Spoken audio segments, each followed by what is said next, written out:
Bonjour, bonsoir, c'est Jean-Philippe et Claire. On se retrouve pour un nouvel épisode. Alors en fait, on n'avait pas prévu de faire autant d'épisodes, mais comme avec Claire, on a plein de choses et puis on se parle un petit peu en off, tu vois, entre deux enregistrements là, on s'est dit tiens, et si on leur faisait une vidéo pour vous parler des traumas, de comment nous, en fait, ça nous a aidés dans nos vies. Et c'est vrai qu'il y a une chose dont on parle peu, mais à mon sens qui est juste essentielle, quand on est dans la relation d'aide, quels que soient les outils qu'on ait, hein, il est essentiel soi-même d'être bien régulé. Être bien régulé, c'est comme être un instrument de musique qui est bien accordé. Qu'est-ce que t'en penses, Claire?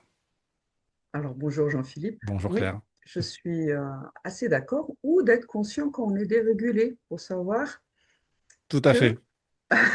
là, je suis dérégulé et donc Ouais. je ne subis pas ma dérégulation Hmm. et je sais comment aller à l'intérieur de moi et pour me re-réguler Hmm. et Hmm. trouver Ça, ce que, un espace pour ça. ça, c'est vrai. On est vraiment dans connais-toi toi-même, hein. Quand Exactement. on devient conscient de, OK, là, je me sens mal. Je sais que moi, de mes mécanismes de compensation, c'est manger. Ben ouais. Et Mais ce qui a ça aide. changé avec le neurofeedback, c'est que maintenant, c'est beaucoup plus conscient. Donc le paquet de gâteaux qui va passer d'un coup, hop, comme ça, devant un film, je sais pourquoi. Exactement. La question, c'est d'être vraiment bienveillant à notre compassion et Mm. de savoir de ne plus subir les choses. Mm. C'est ça, ne plus subir. Sinon, on est toujours en mode automatique. Ouais, c'est ça. Et donc, le neurofeedback, ça aide par rapport à ça. C'est pour ça que je dis, ça archive, ça aide à Ça archiver. archive. Mm. Ouais, ça Et nous aide à... En fait, ça met plus de conscience dans la vie quand même, hein. oui, ça, et ça permet de passer à autre chose. Alors, si je parle, évidemment, les personnes qui sont... Oui. Donc, je disais que par rapport à la relation d'aide, souvent, eh ben, on essaie, enfin, pour moi, je vais parler de moi, surtout, c'est évidemment, si j'ai cherché une relation d'aide, d'être infirmière à un moment donné, c'était parce que, et je me suis intéressée au trauma, non seulement j'ai trouvé des gens, mais j'ai essayé aussi de résoudre mes propres Mm. soucis de ressenti, de personne qui a eu des soucis d'attachement, où mon système nerveux a compris que son monde autour de lui n'était pas très sécu. Mm.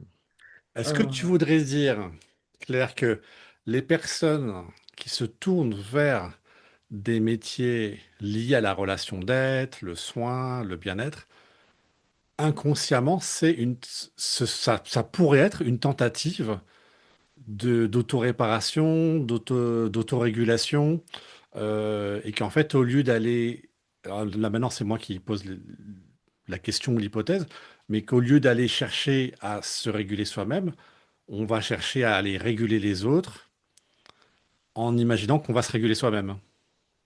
alors, pour moi, personnellement, donc ça n'engage que moi, Mm. c'est une question de la façon dont j'ai appris ma forme d'attachement.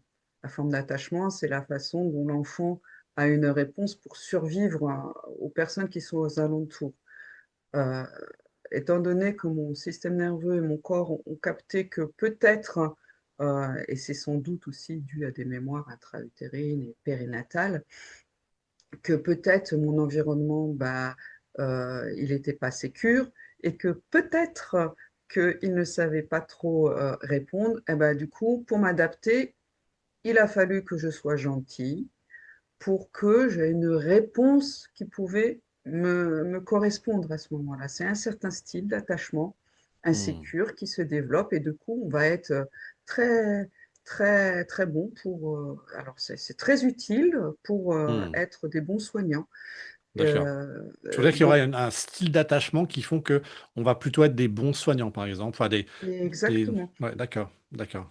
Mais c'est aussi une façon de chercher Mm. à s'autoréguler. Et Le tout, oui, c'est si c'est j'en suis ça. pas consciente, eh ben, Mm. le danger, c'est de se mettre pour moi, et de par mon expérience, puisque je suis passée par là, c'est de s'épuiser et Et d'essayer de oui, sauver tout le monde. c'est ça. Le Euh, syndrome du sauveur.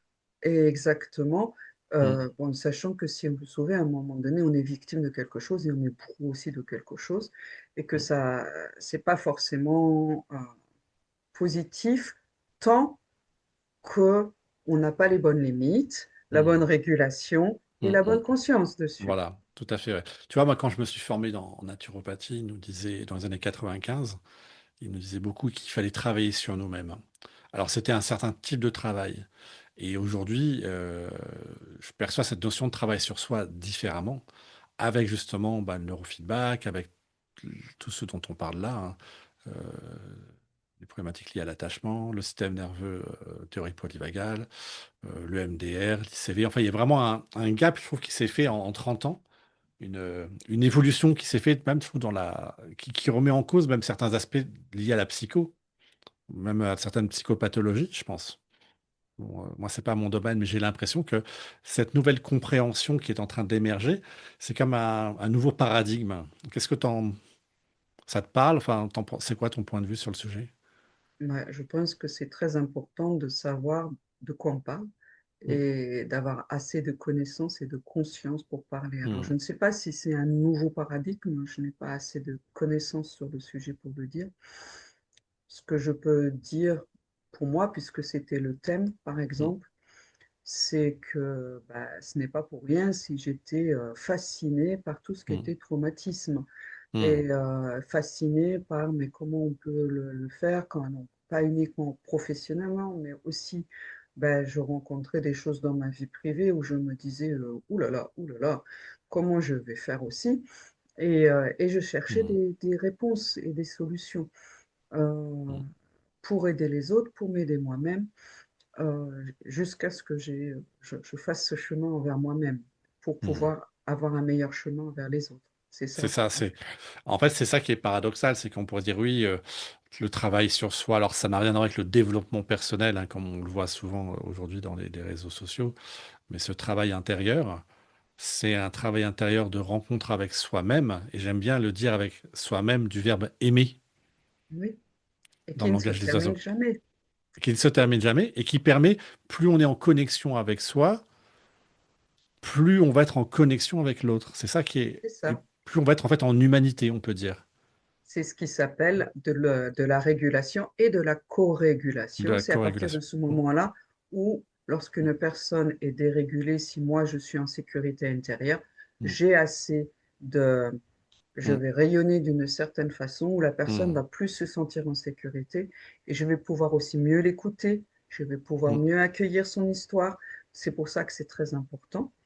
Et pour moi, le neurofeedback, puisqu'on était au sujet du Mm, neurofeedback, euh, j'étais beaucoup dans bah, le traumatisme et de ne voir que ça.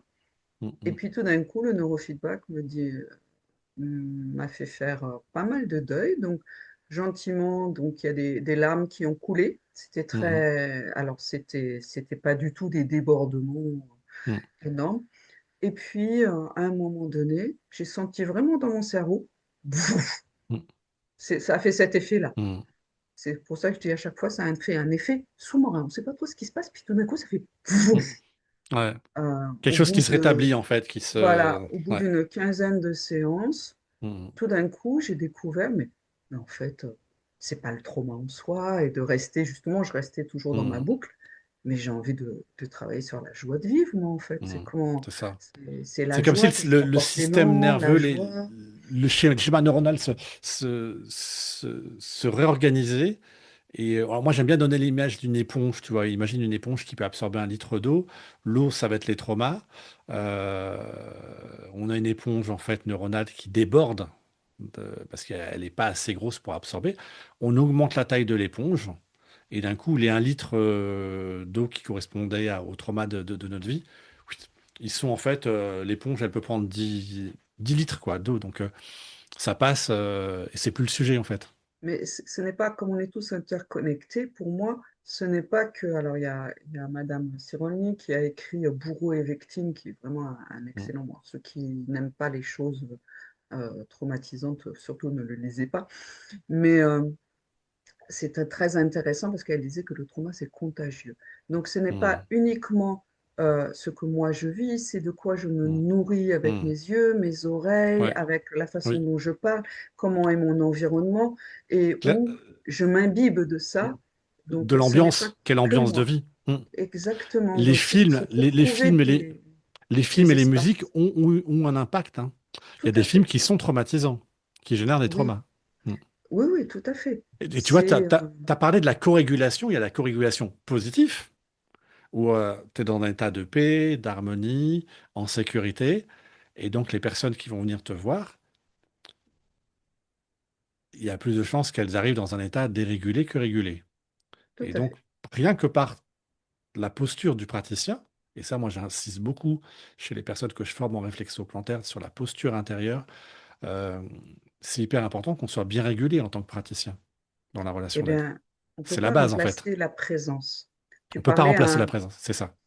à un moment donné, c'est l'expérience que j'ai fait au fur et à mesure en accompagnant les personnes en fin de vie, en fait. Mm, C'est à domicile et aussi dans des structures.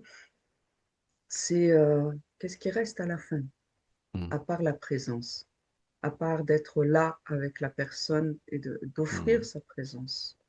Réguler si possible, parce que stressante, c'est un peu mm, la personne va le ressentir, on le ressent aussi. La corrégulation stressante, ça se fait aussi. Donc, la d'où présence, l'importance ouais. de trouver des espaces pour Mm. être en présence avec soi avant d'être en présence avec les autres. Est-ce qu'une, Je ne sais pas si j'ai est-ce répondu à qu'à un ta certain question. niveau de présence à soi, il n'y aurait C'est pas la une base. autre, il y aurait pas une autre présence qui se manifesterait en nous? Est-ce que c'est une porte que tu ouvres, que parler de la présence avec un L majuscule, avec un P majuscule, d'une présence plus grande que nous, qui nous transcende? Est-ce que ça parle en toi, ça résonne Alors moi, personnellement, ça me parle parce que j'en ai fait une certaine expérience, mais si la personne en face, ça ne lui parle pas, ce qui est important, c'est la Hmm, dignité, c'est la hmm, sécurité intérieure, la présente, hmm, et de respecter ce qui est important aussi pour la personne qui est en face dans ce moment-là. hmm, C'est-à-dire, quel est son langage, quelle est sa forme de vie, qu'est-ce qui est important pour elle. Si la personne est athée, mais c'est tout à fait à respecter. hmm, Elle a ses propres normes. Si pour elle c'est la hmm, nature, et c'est la nature. Si pour elle c'est autre chose, ça va être de la musique, c'est la hmm, musique. Mais comment respecter, ça veut dire aussi comment je peux comprendre et accueillir son monde et le comprendre son monde, pas par hmm, rapport à mes normes. hmm, hmm, hmm. C'est ça la présence aussi. Ouais. Bien, bah écoute Claire, je te remercie pour ce bel échange. À bientôt. À bientôt.